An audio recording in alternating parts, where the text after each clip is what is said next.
In China, delayed 4 hours after passenger throws coins into engine. If you're new here, you will say that is ridiculous. Yes. Who throws coins into the engine of a plane where it's a jet? It sucks things in and will literally get obliterated. Yeah, will destroy the jet engine, yeah. If it flies.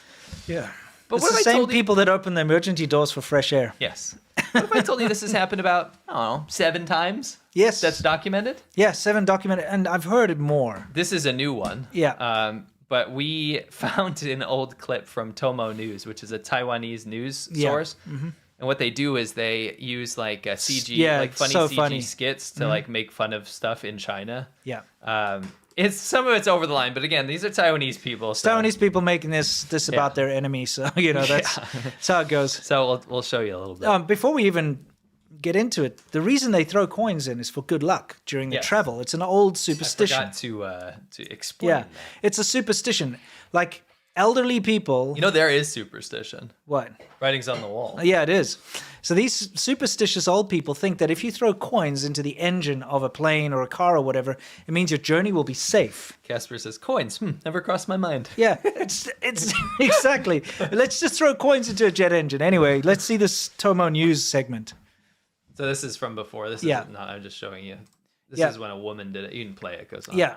I mean, this is common enough that it's happened multiple times and it's made the news multiple times. Yeah, and Tomo's covered it a few times, but I wanted to play one of their segments after this with audio to refresh everyone's memory. Because I mean, think about it. You have to take pretty much the entire engine apart to make sure there's not a single coin in there. It's got to be millions of dollars of damage. Well, yeah, if you start it, it'll just destroy the blades or whatever. It'll get up in there, it'll destroy the whole thing. So you have to get it all out. Right.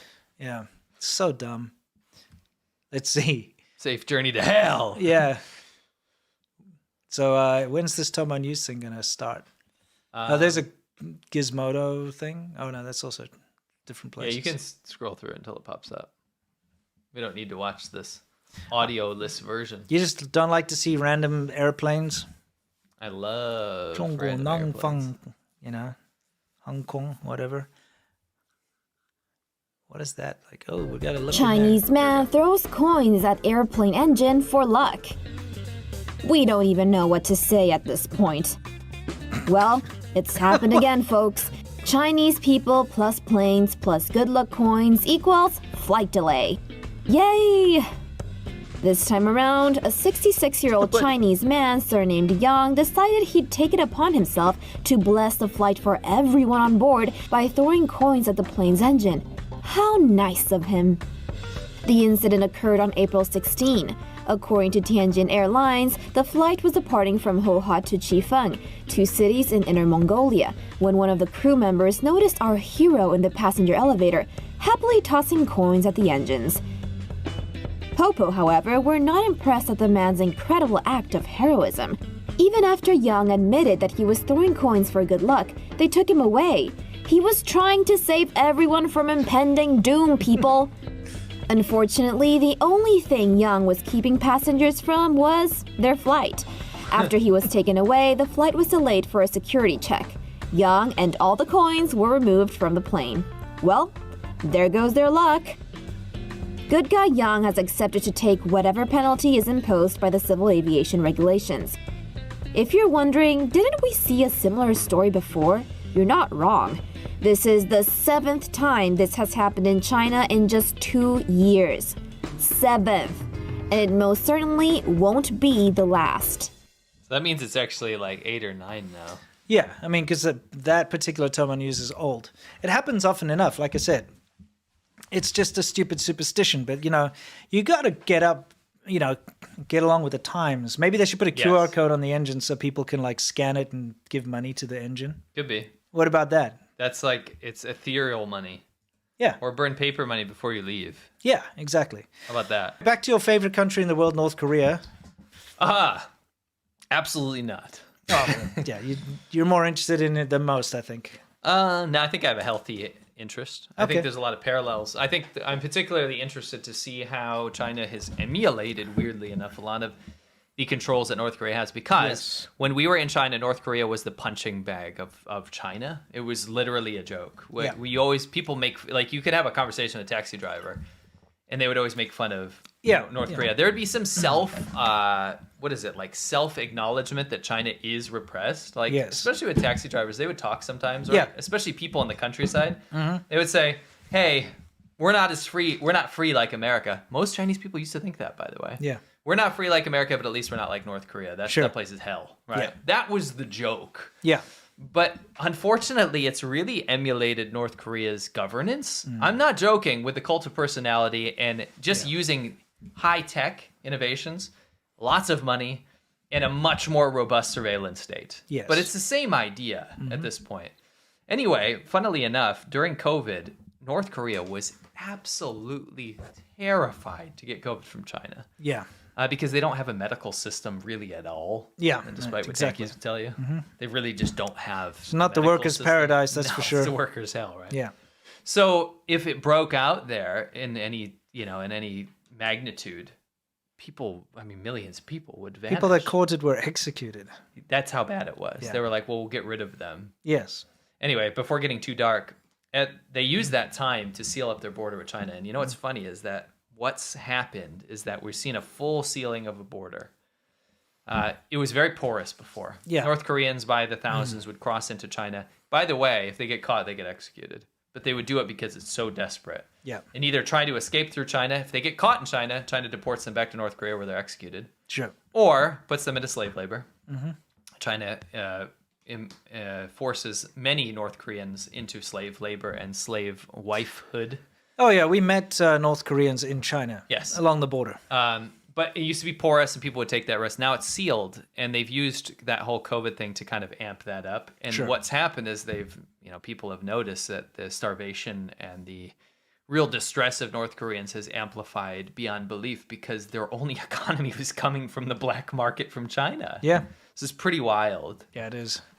So there's a map here that shows how big this border actually is with China. In fact, we rode along much of it. Yes. The Yalu River. We looked right into North Korea. We basically stepped into North Korea in a way. We didn't actually, but like the way that it was, because we're on the river, right? We're on the China side of the river. I mean, that's the same river that North Korea has. Yes, right? exactly. Yeah. We So looked right we were into there. North Korea. We saw people. We saw schools. We saw Yeah. houses. We saw people going about their daily life. Yeah, if you want to call it a school, and it's that a was piece the of junk. That was the richest area of North Korea because Yeah. of the black economy with China. Yeah. So you remember how sad it was? Like these it's people terrible. were so skinny. Yeah, we've got footage. Yeah, We it's- filmed. Yeah, I did a whole video actually called "The North Korea in China," which is all about that border area. Yeah. Go check it out. But anyway, just wanted to keep you up to date that has been sealed off, and it's interesting because China has been always playing by international rules by saying we're not going to economically cooperate with North Korea, and we watched them. During the day, they don't. But then at night, they have all these trucks. logging trucks Yeah. and all these coal trucks, and they just go and they break all the international rules in front of everyone. Yeah, and they have North Koreans working freely. Yeah. Obviously They're not under. supposed to. Yeah, they're not supposed to. They're obviously under. Very careful watch, but they Sure. work in China against international sanctions, which China promises to abide by. Yes. But again, when the Chinese government says something, it's a lie. So here's the deal. Mm-hmm. This has devastated North Korea, but China still wants to keep North Korea kind of placated. So I reckon this economy will be between governments and not people anymore, which is the black market was the only thing keeping people alive. Sure. The Chinese Coast Guard has been harassing the crap out of Philippine fishing vessels and also resupply vessels. Because the Philippines has this rather interesting military outpost. Yes. Which is actually just like an old shipwreck Yeah, that's like beached on some rocks or whatever. that's true. And so they try to send supplies because they've got people stationed on this old wrecked ship, basically. And the Chinese Coast Guard just hammers them with water cannons. Look how bad that is, by the way. Smashed the glass, injured the sailors inside. The Chinese Coast Guard is Despite shameless, right? Yes. Is this a little thing you want to play here? It's just from Philippine news. You can play Okay. it. It's very quick. Okay. International condemnation, China still sees nothing wrong with its behavior at sea. Beijing insists its Coast Guard acted with restraint in a recent clash with Philippine vessels. The Philippines earlier summoned China's deputy chief of mission in protest of the incident. The Chinese Coast Guard responded to the Philippines' infringement and provocation at the Renai Shoal in accordance with the law. In this incident, who is initiating the provocation? Who violated international law and endangered peace and stability in the South China Sea? The truth is clear. Yeah, China. That's who did it. I can't believe how they're clearly attacking the ship and they showed restraint. Yeah. We didn't do anything. No, we showed restraint. We Nonsense. just blew your windows out and rammed you. I like how they try to pull on international law, but they're against international law. It was signed by, the whatever international body for... and the Philippines and the Yeah, U.S. it's like that is not China's territory. So stop. Yeah. Stop. Yeah, they're very bad with this nonsense. If you look at a map, you'd absolutely laugh, by the way, at how much, we've showed this before, but how much China claims. Imagine the amount of flies that end up in these freaking bowls of dumplings. It's gross. Fly dumplings. Don't do that, don't do that, Don't do that. Don't do that. Don't do that. Taking on all the bees. Why did he film himself? I know. Doesn't he sound like a little boy? Like a 4-year-old. Figured out why she was so popular in China. So actually, Because of the pollution in the video. You see, I never get this far. but you do in China. It's cheesy. It's lame.